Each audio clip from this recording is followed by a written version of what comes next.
रामपुर नाम के एक छोटे से गांव में अशोक तिवारी जी पत्नी सीमा और बेटा नयन के साथ रहते हैं। लेकिन नयन को एक अजीब बीमारी होती है। उसे अंधेरे से काफी डर लगता है। वो शाम होते ही घर से बाहर निकलना बंद कर देता है। इस वजह से अशोक जी और सीमा जी दोनों काफी परेशान रहते हैं और वो इस बात को लेके नयन को गुस्सा भी करते हैं। एक दिन सुबह इसी बात को लेकर नयन को डांट रहे थे। अरे नयन, कल रात मैंने तुम्हें कुछ सामान लाने के लिए कहा था ना, तुमने क्यों नहीं लाया? बाबा, मुझे शाम के बाद घर जाने से डर लगता है। मैं अंधेरे में घबरा जाता हूँ। अरे क्या ये, तुम तो अब इतने बड़े हो गए हो, कब तक अंधेरे से डरोगे? तुम्हारी उम्र के बच्चों को देखो, कैसे बिना डरे रात को भी बाहर जाते हैं, और एक तुम हो, न जाने तुम कब सुधरोगे। डांट की वजह से नयन गुमसुम होकर बैठ गया और अशोक जी अपनी फलों की दुकान पर जाने के लिए निकले।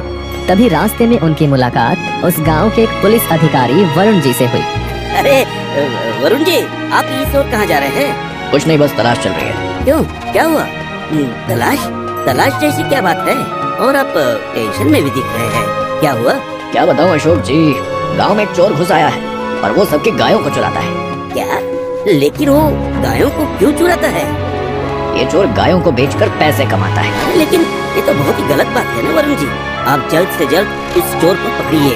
हमारी कोशिश तो जारी है अशोक जी, आशा है कि जल्दी ही हम उस चोर को पकड़ लेंगे। और फिर दोनों वहाँ से निकल गए। फिर अशोक जी दोपहर को दुकान से घर खाना खाने के लिए आते हैं। अशोक जी और सीमा जी खाना खाते खाते बात करते हैं।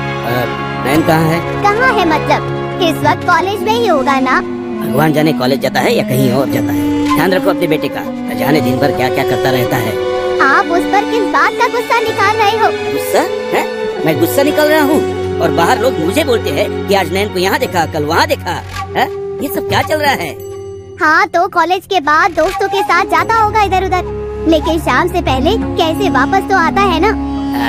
आता है ना, अंधेरे से डरता जो है। देखो ध्यान दो तुम्हारे बेटे पे, इतना बड़ा हो गया है लेकिन अभी भी अंधेरे से डरता है। मेरा बेटा?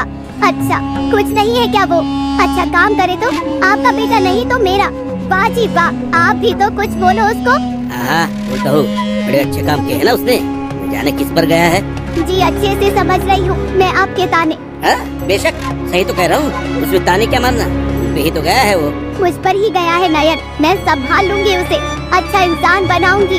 संभालो उसे और बनाओ जो बनाना है वो। अशोक जी फिर अपनी दुकान जाने के लिए निकल गए। लेकिन तभी रास्ते में उन्हें नयन दोस्त के साथ नदी के किनारे बैठकर मछली पकड़ता हुआ दिखा। अशोक जी गुस्सा हुए और मन में बोलने लगे, वाह बेटे नयन, वाह, कॉलेज के नाम पर तू ये सब करता है नहीं? और वहाँ तुम्हारी माँ मुझे तुम्हारी वजह से कई बातें सुना रही थी और तुम कॉलेज छोड़कर यहाँ मजे कर रहे हो। ठीक है, तुम अब सिर्फ घर आओ, फिर मैं हूँ और तुम हो। देखता हूँ आज तुम्हारी माँ भी कैसे मुझे रोकती है। अशोक जी वहाँ से दुकान के लिए निकल गए। अशोक जी शाम को जब दुकान से घर लौटे तो उन्होंने देखा कि नयन पढ़ाई कर रहा है। वे मन में सोचने लगे कि ये जरूर नाटक कर रहा होगा और उन्होंने उसे आवाज लगाई, क्यों नयन पढ़ाई कर रहे हो? हाँ? कितनी देर हो गई तुम्हें पढ़ाई करते हुए? बाबा, मैं तो कॉलेज से लौटा तब से पढ़ रहा हूँ। क्या बात कर रहे हो? तुम कब से इतना पढ़ने लगे? इतनी पढ़ाई मत करो ना, कहीं बड़े आदमी बन गए तो दिक्कत हो जाएगी। क्या हुआ बाबा, आप मुझे ऐसे क्यों बोल रहे हो? तो और क्या करूँ?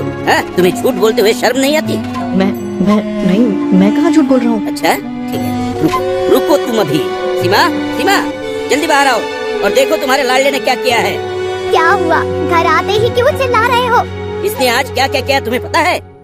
हाँ तो कॉलेज से आया तब से पढ़ ही तो रहा है, अब इसमें भी आपको दिक्कत है क्या? अच्छा तो पूछो जरा अपने लाडले से कहाँ था ये और आज क्या कर रहा था? नयन, क्या बोल रहे हैं बाबा? कहाँ थे तुम? नहीं माँ, मैं तो वो कॉलेज, हाँ कॉलेज में ही था, अब आपके सामने ही पढ़ रहा था। बस करो नयन, मेरे साइकिल की घंटी का आवाज सुनकर तुम पढ़ने बैठे हो। सीमा, ये आज नदी के किनारे मछली पकड़ने गया था, मैंने खुद अपनी आँखों से देखा है इसे वहाँ। नयन, ये सब करने के लिए हम तुम्हें कॉलेज भेज रहे हैं, तुम्हें शर्म नहीं आती? पढ़ाई छोड़ अब ये सब करोगे तो? बड़ा आदमी बनना है या ऐसे ही कुछ छोटा मोटा करना है तुम्हें? अरे ये क्या ही करेगा, मुझे तो लगता है कि बड़ा होकर ये कोई गुंडा या चोर ही बनेगा। मुझे माफ करो बाबा, मैं आगे से ऐसा नहीं करूँगा। नहीं नयन, तुम्हें इसकी सजा तो मिलेगी ही मिलेगी। तुम आज रात गाय के तबेले में ही रहोगे, तुम्हें अंधेरे से डर भी लगता है ना, बस अब यही तुम्हारी सजा है आज। नयन सजा सुनकर रोने लगा।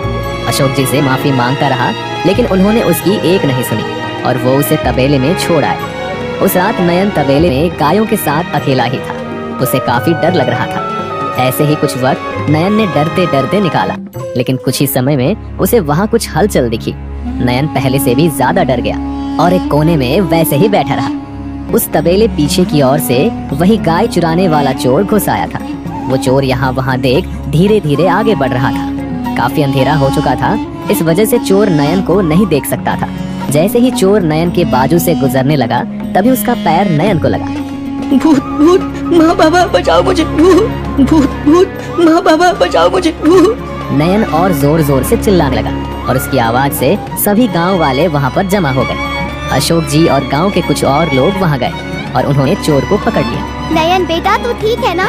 तुझे कुछ हुआ तो नहीं ना? हाँ माँ मैं बिल्कुल ठीक हूँ, लेकिन माँ मुझे अब और यहाँ नहीं रहना। नहीं बेटा, तुम अब घर चलो। अरे मेरी ही गलती है जो मैंने तुम्हें ये सजा दी। बेटा ठीक हो ना तुम? आप जानते भी हैं, अगर सब वक्त पर नहीं आते तो क्या क्या हो सकता था। मुझे नहीं लगा था कि ऐसा कुछ होगा सीमा। जाने दो, वो सब इस चोर का क्या करना है अब, और ये इस तबेले में क्यों गया? लेकिन अरे ये चोर गायों की चोरी करता है। पुलिस भी कई दिनों से इसकी तलाश में है। इतनी रात हो गई है, अभी तो पुलिस भी नहीं आएगी। इस चोर को बांध कर रखते हैं, फिर कल सुबह पुलिस के हवाले कर देंगे इसको। बांध दो इसको। अशोक जी नयन को वहां से बाहर ले आए। फिर सब घर चले गए।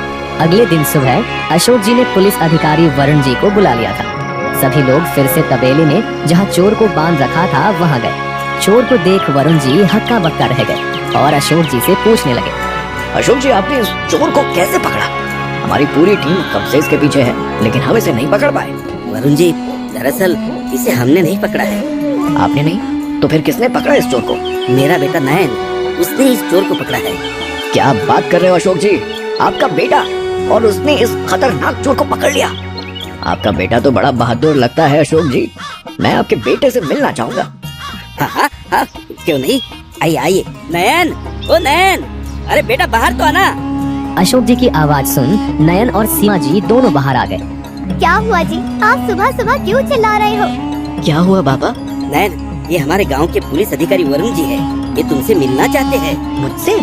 लेकिन बाबा मैंने अब कुछ नहीं किया, मैं तो घर पर ही था। अरे बेटा हम तुम्हें पकड़ने नहीं आए, मैं तो तुम्हें शाबाशी देने आया हूँ। शाबाशी? लेकिन क्यों?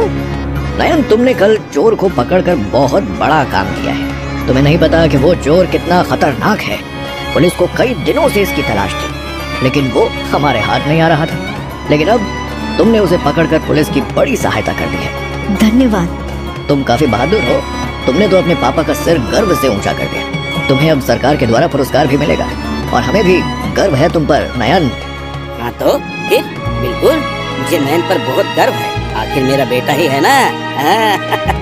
बहादुर तो हो गई। मुझे तो पहले से ही पता था कि एक न एक दिन नयन मेरा सिर गर्व से ऊपर जरूर करेगा, कुछ बड़ा काम करेगा। और आज देखो नयन ने कितना अच्छा काम किया है। हाँ तो देखो जरा इनके चेहरे को। वह दिन भर मेरे बेटे की बुराई करते थकते नहीं। हमेशा तुम्हारा बेटा कहकर मुझे 2 बात सुनाते हैं, और आज ही इनका बेटा हो गया। मेरा बेटा करके सिर पे ले रहे हैं। सीमा जी की ये बात सुनकर वहाँ खड़े सभी लोग हंसने लगे।